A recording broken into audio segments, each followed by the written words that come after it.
Nika and her paramour, Freddie, were charged with parricide for the killing of Nika's husband, Manuel.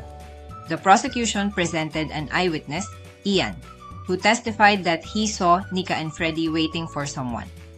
He heard Nika tell Freddie her husband's name was Manuel and say, "Bilis-bilisan, baka may makakita," and "Yariin na."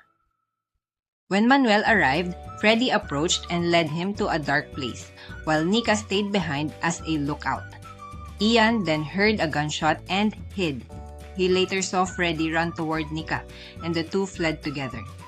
The trial court convicted Nika of parricide as a principal by inducement.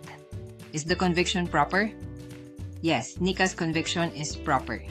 In People v. Manzanilla, the Supreme Court held that a person may be held liable as a principal by inducement if he or she exerts such dominance or influence over another that his or her words constitute powerful coercion inciting the commission of a crime.